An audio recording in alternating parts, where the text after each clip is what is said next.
안녕하세요. 저는 30대 중반 여성입니다. 감정이 격해서 적어보는 두서없는 글일지라도 동생 같은 마음으로 들어주시길 먼저 부탁드려요. 저는 이제 막 결혼 2년이 지나갔고 다소 까탈스러운 시어머니를 두고 있습니다. 남편이랑 제가 동갑내기이고 저희 시어머니랑 친정엄마도 두 분이 서로 동갑이시거든요. 어쩔 때 보면 내 엄마 같기도 하고 그래서 잘 지내보려나 싶었는데 겪으면 겪을수록 깔딱스러움이 배가 되는 시어머니 때문에 힘든 일이 한두 가지가 아니었습니다. 그 결과 제가 이렇게 사연을 적어보내고 있기도 하고요. 사람이 나이 들면 갱년기가 찾아오잖아요. 저도 저희 엄마 때문이라도 갱년기에 대해서는 익히 잘 알고 있었습니다. 그때가 되면 사람이 많이 예민해지고 여자로서 감정적인 변화가 크다는 것도 익히 공부를 해서 잘 알고 있고요. 다만 저희 친정엄마는 어릴 적부터 사람이 순하시더니 나이가 들어도 변화가 크게 없었어요. 갱년기가 이미 찾아오긴 했지만 그에 대해서 힘들어 하신다거나 미치도록 감정적인 모습을 보이지도 않으셨고요. 그 바람에 자식인 저랑 제 여동생은 참 편했습니다. 챙겨드려야 할 줄 알았는데 덜 챙겨드려도 괜찮겠구나 싶은 마음이 들었거든요. 하지만 내 친엄마가 괜찮은데도 불구하고 저는 갱년기를 챙겨드려야 하는 한 사람이 있었어요. 앞서 말한 시어머니셨죠. 저희 시어머니는 갱년기가 세게 찾아오셨답니다. 사실 갱년기라고 표현을 하는 것도 시어머니 본인 입으로 자꾸만 갱년기라서 그래 라고 말씀을 하셔서예요. 정확히 이게 다 시어머니의 갱년기 때문인지 아닌지에 대해서는 주변 사람들이 아무도 모른답니다.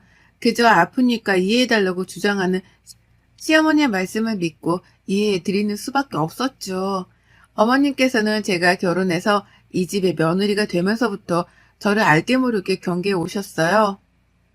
꼭 전남친은 현 여친을 보는 듯한 표정을 지으면서 말입니다. 식장에서도 딸 시집을 보내는 저희 친정엄마보다 더 서럽게 오는 바람에 사람들이 저 집 신기하다고 여러 말을 했었거든요.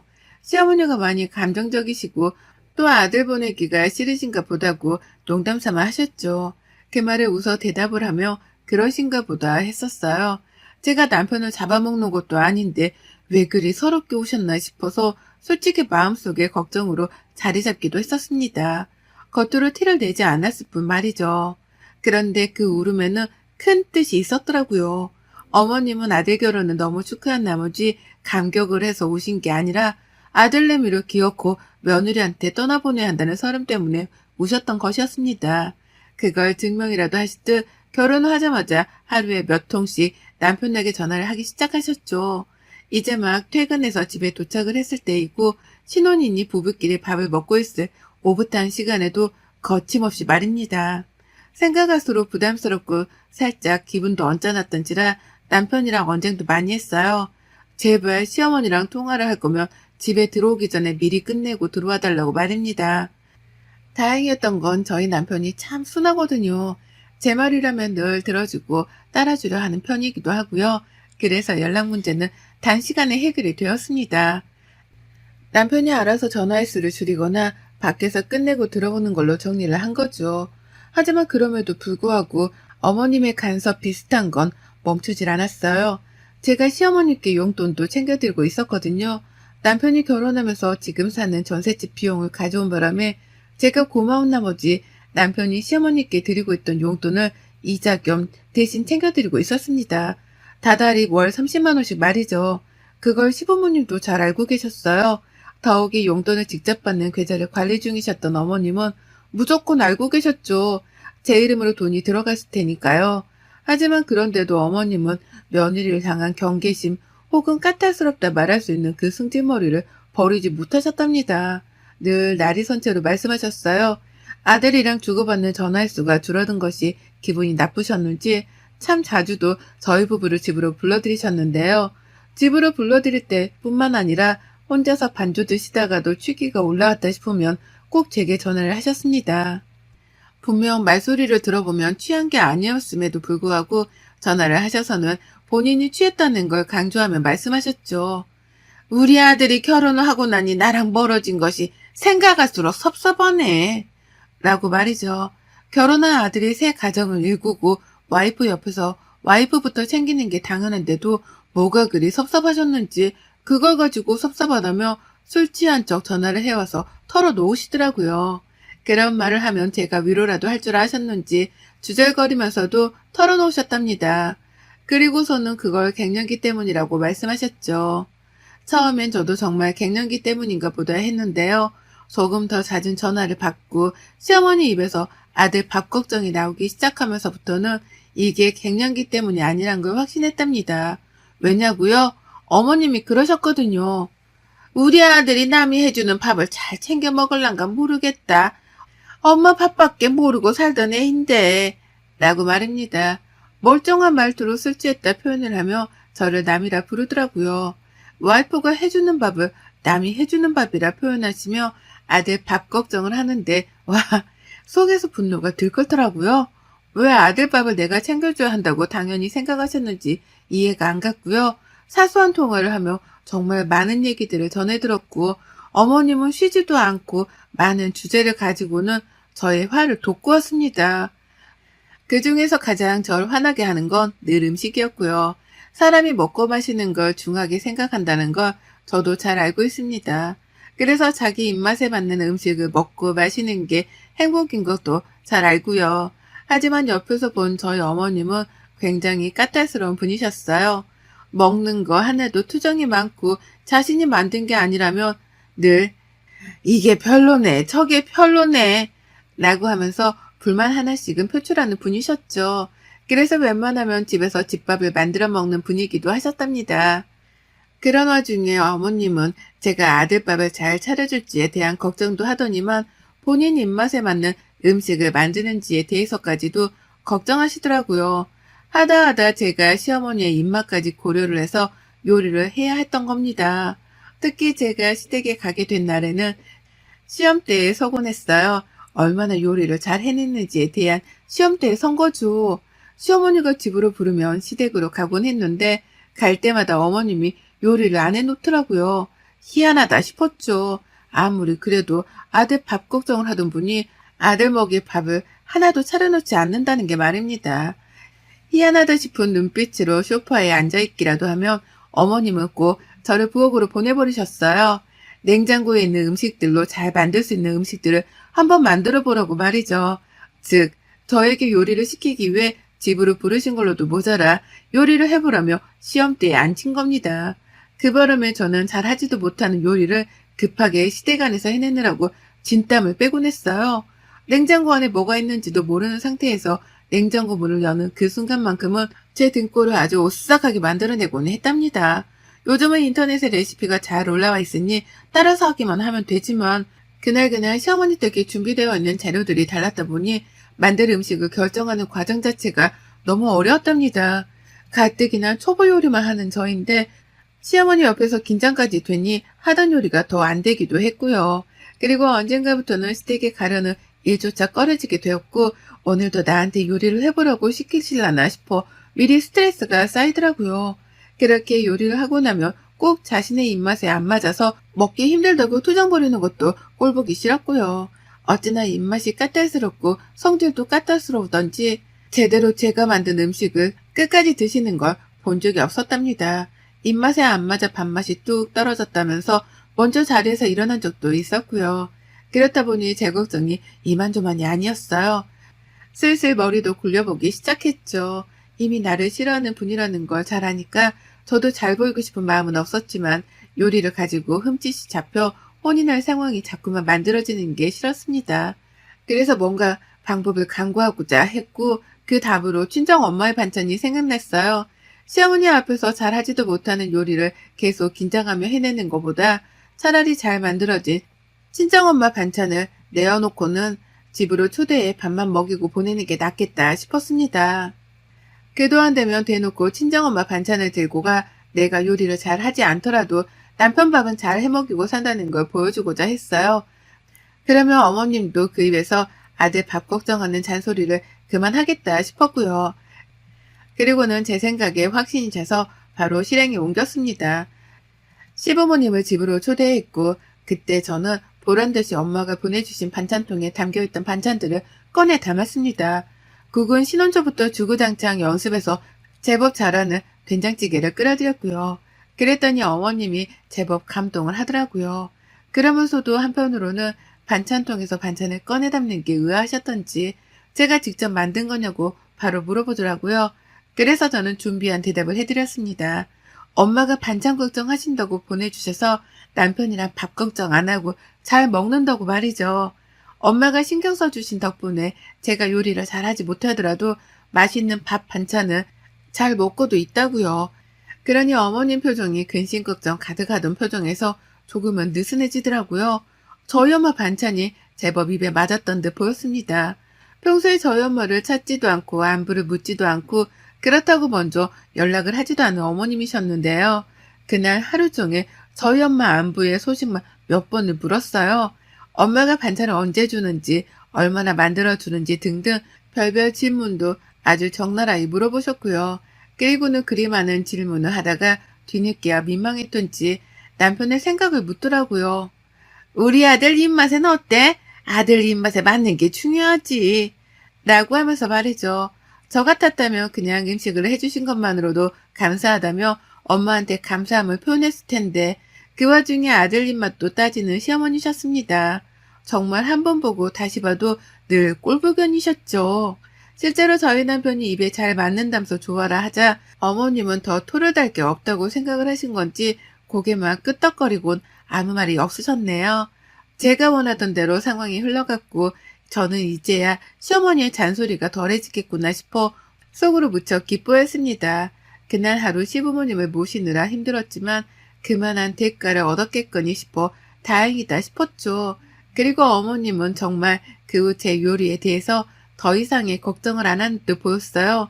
보통 같으면 또 연락이 오거나 남편을 통해 시댁에 가야 할 것 같다는 말이 들려야 했는데 한 주가 지나고 2주가 지나고 한 달이 되어가도록 집에 오란 말을 안 하시더라고요.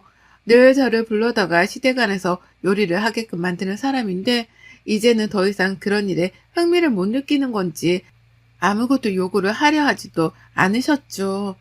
이게 참 아이러니한 것이 저를 찾지 않는 것조차 기분이 나쁘더라고요. 나를 찾지 않는다는 말은 즉슨 그동안에 정말로 나의 요리 실력을 점검하고 잔소리를 퍼붓기 위해서 집으로 불러들인 거라는 걸 증명하는 것과 다름이 없었으니까요. 그렇게 생각을 하다 보니 시어머니가 새삼 대단했습니다. 자식 버린 며느리를 불러다 꼭 그러고 싶었을까 싶었거든요. 그래서 이왕 이렇게 서로 소식이 뜸한 틈을 타서 더욱 관계가 멀어져 보는 것도 나쁘지 않겠구나 싶었어요. 무조건 시어머니랑은 거리를 두고 사는 게 최고일 것이다 판단한 거죠. 그렇게 저는 신혼적 겪었던 시어머니의 까탈스러움을 안 보고 산 지가 무려 1년을 훌쩍 넘겼어요. 연락을 안 하니까 저도 더욱 안 하려 했고 그렇게 쌍방이 서로에게 관심을 덜 주고 살다 보니 연락은 자연스레 안 하고 살아도 되더라고요. 그러던 중 몇 달 전 이상한 말을 전해 들었습니다. 여동생이랑 연락을 주고받던 중 동생이 친정엄마 걱정을 너무 많이 하더라고요. 물어보지도 않았는데 엄마가 요즘 힘들대. 엄마가 자꾸 서 있고 움직이고 하니까 전만큼 하루가 즐겁지도 않대. 라는 식으로 엄마가 감정적으로 그리고 체력적으로도 힘들다는 소리를 말끝마다 해대며 걱정을 했습니다.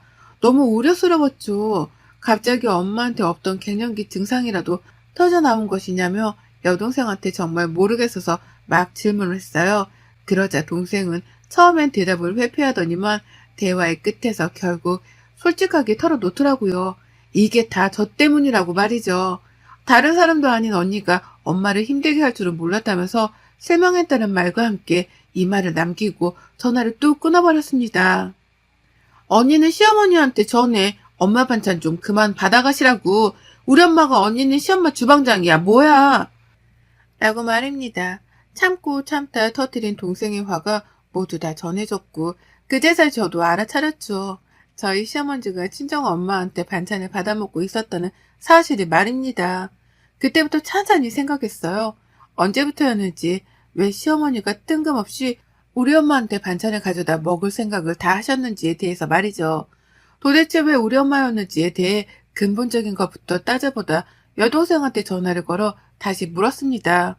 있었던 일에 대해서 찬찬히 설명을 해달라고 말이죠. 그러자 여동생은 화가 아직 다 풀리지 않았는지 씩씩거리면서 제게 말하더라고요. 시어머니가 1년 넘게 엄마한테 전화를 해서 자기 입맛에 딱 맞는 반찬을 찾은 것 같다며 해달라고 졸라댔다고 말이죠. 반찬을 한두 번 찾는 줄 알고서 엄마가 성심껏 반찬을 해다가 드렸는데 그에 대해서 고맙다는 연락 한 번 없었고 금전적인 대가조차 없었다고요. 그러면서 뻔뻔하게 매달 어쩔 때는 몇 주 간격으로도 연락이 와서는 반찬을 마저 해달라고 엄마를 찾았다는 겁니다. 그 달에 맞춰 제철 음식까지 검색을 해서는 제철 음식을 만든 요리도 해달라고 인터넷에서 발견한 사진까지 캡처를 해서 엄마한테 보내줬다는 거예요. 너무 당당하게 말이죠. 그걸 엄마는 사돈이 해달라니까 쫌생이 같다 거절도 못하고 해달라는 대로 다 해주셨다고 하고요. 여동생은 몇 번이고 시어머니의 태도를 문제 삼았습니다. 그렇게 반찬을 해다 바쳤는데도 불구하고 어째서 감사의 말 한마디 선물 하나조차 없냐고요. 그렇게까지 요구를 했으면 적어도 반찬 재료값이라도 가져다 줘야 하는 게 정상이 아니냐고요. 죄다 처음 들어보는 말이어서 정말 시겁할 정도로 충격을 받았습니다. 시어머니가 저한테서 까탈스러운 것이 잠잠하다 싶어서 그냥 저랑 거리를 두고서 잘 살고 계시다 싶었는데 그게 아니라 뒤에서 제가 아닌 제 친정 엄마한테 감히 연락을 하셔서는 반찬을 해달라 요구를 하고 계셨더라고요. 그러고 나서야 지난 날들의 일들이 머릿속을 파노라마처럼 스쳐 지나갔습니다. 휘리릭 지나가는 과거의 일들 중 딱 하나가 뇌리에 딱 꽂히더라고요. 더 이상 시어머니 앞에서 요리를 하지 않기 위해 저희 집으로 시부모님을 두 분 다 초대한 날 기다렸다는 듯이 내보였던 친정엄마의 반찬들. 제 손으로 친정엄마의 반찬들을 받아다가 시어머니께 먹여드리며 아들 밥 걱정은 하지 말라고 했었는데요. 생각해보니 그게 시어머니가 저희 엄마 반찬을 드신 첫날이었습니다. 그러니까 제 손으로 시어머니께 저희 친정엄마 반찬을 먹여드린 거예요. 저희 엄마 반찬에 푹 빠지게 만든 거고요. 어쩐지 그날 엄마 반찬을 먹고 눈을 휘둥그레 뜨더니 그게 다 맛있어서 그랬나 보더라고요. 전 그런 줄도 모르고 더 이상 저한테 전화로 집에 오란 소리를 안 하시길래 찰거머리 하나가 떨어져 나갔다 생각하며 즐거워라 했었던 거고요. 내 손으로 내 엄마를 힘들게 만들어 놓고 그간 아무것도 모른 채 속 편하게 맘 놓고 살았다니 이 생각만 하면 엄마한테 죄송해서 미치겠더라고요. 당장 친정으로 찾아갔고 엄마한테서 자초지정을 들었습니다. 엄마는 제게 그간 있었던 일을 털어놓으며 사돈 너무하다고 눈물까지 글썽이셨어요. 없던 갱년기가 생긴 것 같다며 어떻게 같은 처지에 반찬을 해달라 마라 그런 부탁을 하면서 살해 한 번을 안 하냐고 말이죠. 그리고 전 엄마한테 시어머니를 대신해 사과를 드렸고 그 자리에서 시어머니가 부탁하셨던 반찬값으로 돈을 입금해 드렸어요. 500만 원을 나눠서 말이죠. 그것보다 더 해드리고 싶었는데 앞으로 차근차근히 돈으로라도 엄마가 일한 값을 갚아드려야겠다고 굳게 다짐했습니다. 반찬값보다는 훨 넘치는 금액이었지만 다른 사람도 아닌 우리 엄마가 시어머니 때문에 마음고생이 몸고생하셨을 생각을 하니 500만 원도 모자라게만 느껴졌어요. 그래서 일단 되는 대로 돈을 나눠서 입금해 드렸고 엄마랑 약속도 했네요. 더 이상 이런 일이 없을 거라고 말이죠. 당연히 엄마는 돈을 받고 싶지 않아 하셨지만 무슨 일이 있어도 제가 갚아드리고자 했답니다. 그리고 전 그날부로 시어머니께 들어가던 월 30만 원의 용돈을 끊어버렸어요. 맘 같아선 그동안 보내드린 돈도 싸그리 다 수고해오고 싶은 걸 꾹 눌러 참았습니다. 그리고 그달 용돈을 안 보내드렸더니 어머님이 바로 칼같이 전화를 해와서는 용돈의 여부를 묻더라고요. 그래서 전 답해드렸죠. 저희 엄마한테서 그동안 반찬 받아가셨다면서요? 그 대가 한번 지불하지도 않고 말이죠. 앞으로 그간 어머님이 받아가신 저희 엄마 반찬값에 노동값까지 다 받아낼 거니까 당분간 아니 최소 1년 동안이라도 용돈은 꿈도 꾸지 마세요. 라고요. 그리고는 바로 전화를 끊고 차단을 눌렀어요. 똥줄이 타는 건 시어머니일 테니 그 이상의 말은 안 했습니다. 말을 섞기도 싫었네요. 그리고 이 사실을 남편에게도 털어놨고 저희 여동생까지 집으로 찾아와서는 남편 앞에서 그간 친정엄마가 겪었던 서름을 막 표출했어요. 다 남편에게 죄책감을 심어주기 위해서였고 남편은 정말로 자기 엄마 때문에 장모님이 고생하셨다는 사실이 충격이었는지 여동생에게 사과를 하다못해 친정으로 가 저희 엄마 앞에서 빌었답니다. 자기 엄마를 용서해달라고 말이죠. 사회생활을 못해봐 살해를 한다는 생각조차 못한 것 같다며 몇 번이고 이해를 바라더라고요. 엄마는 당연히 마음이 너그러우시니 용서를 하셨지만 전 아니었습니다. 엄마의 입장은 엄마의 입장이고 제 입장은 제 입장이었어요. 그래서 저는 끝까지 최소 1년간 시어머니께 용돈을 안 드리기로 한 계획을 처리하지 않기로 했고 남편과도 합의를 맞췄답니다. 저의 큰 그림은 1년간 용돈을 안 드리는 거 말고도 그냥 그대로 평생 쭉 용돈을 안 챙겨드릴 생각이고요. 남편도 그런 제 마음을 짐작했던지 사실 용돈을 따로 드리기까지 할 필요는 없지 라면서 풀 죽은 강아지 마냥 제 눈치를 보더라고요. 그러는 사이 어머님은 자신을 차단하지 않은 제 남편에 이어서 저희 친정 엄마한테까지 연락을 해 사과를 하시고 제 마음 좀 돌려달라 설득하기 시작하셨답니다. 며느리가 자신한테 오해가 쌓인 것 같다고 하면서 저희 엄마한테는 그간의 반찬값을 보내주겠다는 말도 하셨다더군요. 마음에도 없는 소리였죠. 그래서 전 엄마의 핸드폰에서도 시어머니를 차단했습니다. 그리고 얼마 전 저희 전셋집 계약이 만료되었는데요. 저 친정으로 학교에 들어가 살기 시작했어요. 남편도 그러자고 했고요. 둘 다 직장 다니고 바쁘게 사느라 집안일을 잘 하지도 못하고 특히 밥하는 걸로 여전히 힘들어하는 저였는데요. 그간에 친정엄마가 반찬을 몇 번씩 가져다 주셨는데 이왕 전세 기간이 끝나서 이사를 하게 된 김에 친정으로 들어가 먹던 반찬 먹으며 지내보자 합의를 하게 된 것이었습니다. 당연히 새 집을 찾으면 이사를 나갈 테지만 지금 당장은 친정에서 맘 편히 출퇴근하며 지내보는 걸로 끝을 봤고요. 남편은 여전히 자기 엄마에 대한 미안함이 있어서 그런지 제가 친정에 들어가 살자고 먼저 제안을 했을 때 아무 대꾸도 안 한 채 무조건 그러자고 수긍만 했어요. 그리고 전 그런 남편과의 수월한 합의 덕분에 친정으로 들어와 살게 되었고 예상했던 대로 시어머니가 난리가 나셨답니다. 며느리한테서 차단까지 당한 마당에 아들은 친정으로 처가살이를 들어갔다는 사실이 받아들이기 힘들었던지 남편한테 연락해서 집 나오라고 집 사는 돈을 보태주겠다는 말까지 하시면서 아들을 처가에서 끄집어내려 난리도 아니세요. 저하고는 연락도 안 되니 지금 속이 답답하다 못해 천불이 나고 계실 테고요. 하지만 저는 입 닫고 귀 닫고 눈 닫아가며 시어머니를 무시하렵니다. 이렇게 될 줄은 몰랐지만 남편이 처가살이 하는 것에 대해서 시어머니가 싫어하고 계신다면 최대한 오래 처가에서 머물게 하려고요. 그래서 우리 엄마가 1년간 시모한테 반찬을 가져다 바친 것만큼이나 시어머니 맘고생도 시켜드릴 예정이랍니다. 그러게 왜 잠자는 사자꽃들은 건드려서 아들을 처가살이까지 시키고 마음고생을 사서 하는지 모르겠네요. 시작은 어머님이 먼저 시작하셨으니 끝은 제가 낼 겁니다. 소중한 어머님 아들의 처가살이 고생은 없겠지만 불편할 텐데 끝까지 지켜봐 주세요, 어머님. 여러분의 생각은 댓글로 남겨주세요. 오늘도 시청해 주셔서 정말 감사합니다.